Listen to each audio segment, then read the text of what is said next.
Hello there.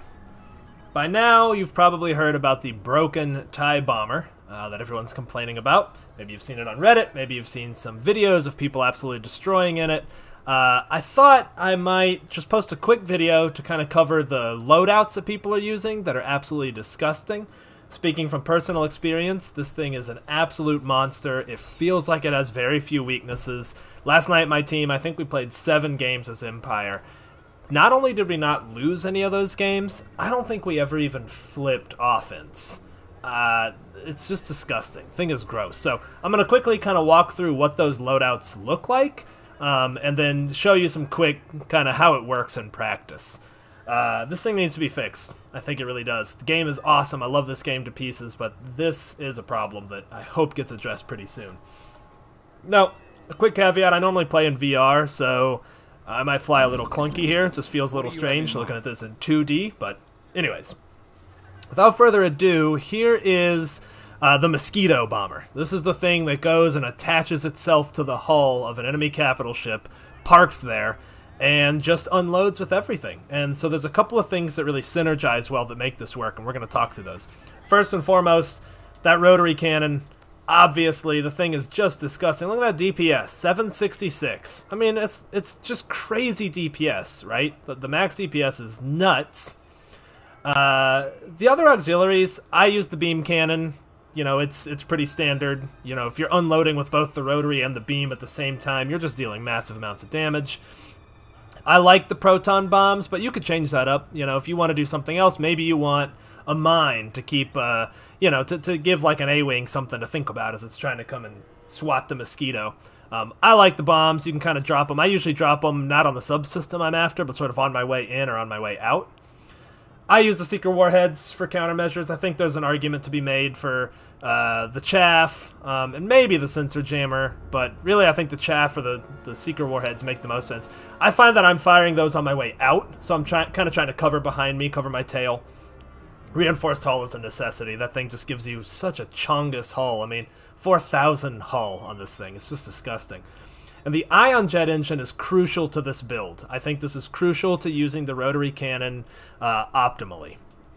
I have a variant of that I use either on defense or maybe in the very beginning, the sort of opening gambit. And all I really do is swap out the laser for the multi-lock missile. That thing is a fire and forget morale machine. If you can spot a group of X-Wings flying by and just give it a second and then hit one button, and, you know, they're AI, they're not going to avoid them. It's free kills, free morale, and on defense especially, if you can hit all 4, you know, a group of 4, maybe a group of 3, you're getting, you know, between 10 and 20 morale. If you hit all 4, you're getting 20 morale. I like the mine as well on this one. I kind of like to park that right on the capital ship, so if enemy bombers are trying to do kind of the same thing, they're at least going to have to contend with a mine. Besides that, the loadout is pretty much the same. So, all right, I'm going to launch into practice and show you how some of this stuff works. Specifically why the ion jet engine is so valuable, right? And that's because it quickly generates its boost. And yes, when you burn the boost, you burn it a lot faster, but that's not really what we're concerned about. So I'm going to put all power to engines. Okay, we're going to watch that boost. It charges up pretty darn quick. Okay, now even at full speed, we're at 114 speed. That's really not horrible at all. And for the Chongus hull and the firepower we're bringing, it's hard to feel like this ship has any drawbacks. It really does. I mean, it's fairly maneuverable. You know, it turns a little slower, obviously. But with all the boosts, too, you can do these drift turns and get turns much quicker.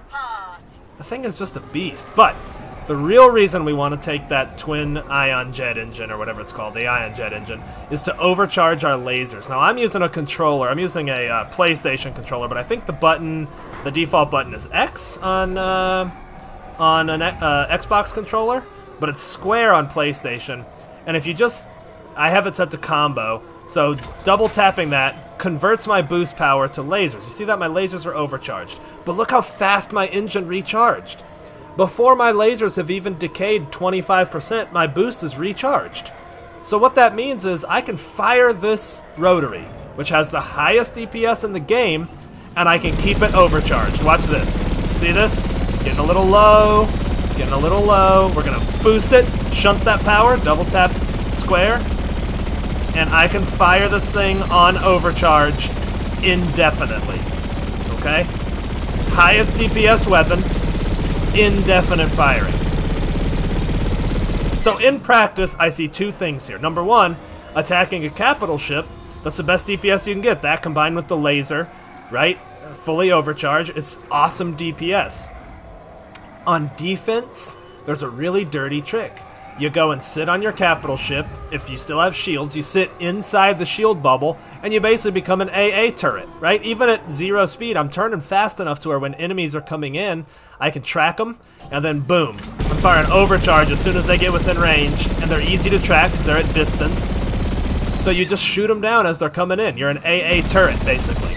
It's disgusting. I mean, I've gotten so many kills doing that, and it's cheese. It's cheese. I'm not sitting here telling you that's good tactics or good strategy. It's just pure cheese, and people should know about it. Okay, watch this. We're gonna go hit an enemy flagship, all right? I'm gonna demonstrate the power of this cheese. All right. Now, the other nice thing about the ion jet engine is what I like to do is get in, unload on the capital ship, and then try to get home. I don't believe in suicide bombing runs, right? You really want to survive because the morale swing is too great. Alright, so we're gonna go take out a subsystem. You ready? We're gonna get in under the shields. Full power to weapons. Oh, tractor beam. A little nasty. We're gonna boost through the tractor beam if we can. Come on now. Okay. I shunted power a little early. Need some boost to get out of the tractor. Here we go. We're under, and watch this thing melt. There you go. System's gone. System's gone. We've now got the little warts. Alright, where is this tractor beam thing? I forget where it is on the MC-75. There we go. Whoop. Little collision.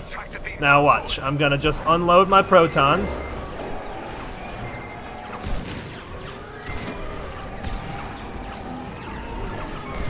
Get in under the shield. Bombs away. And then we're gonna get out of there because we've got full boost. Alright, a little clunky. Like I said, I'm kind of used to playing in VR, so it's a little weird playing in 2D. But, you get the point. It's just absolutely disgusting. And the amount of DPS I did, I took out that subsystem in seconds. And I have so much hull that basically, if I get there, if I get under the shield, that subsystem is gone. And there's just nothing any enemy player can do about it. Yeah, you might get in and get me, but at the very least... Oops, sorry about that little bump there. At the very least, I have just traded away your subsystem for maybe 1 life. But more than likely, I'm getting out of there because I've got so much hull. 4,000 hull, I'm getting home. No problem. Alright, you guys get the idea. Hey, if you want to check us out, we're going to be playing most nights. You can follow me on Twitch, twitch.tv/SkyShuffler. I'll leave you with a nice little collision there and some cracked glass. Thank you for watching. EA, I love this game. Please fix this TIE bomber. I hope we can get some balance updates pretty soon. Alright, thanks everybody.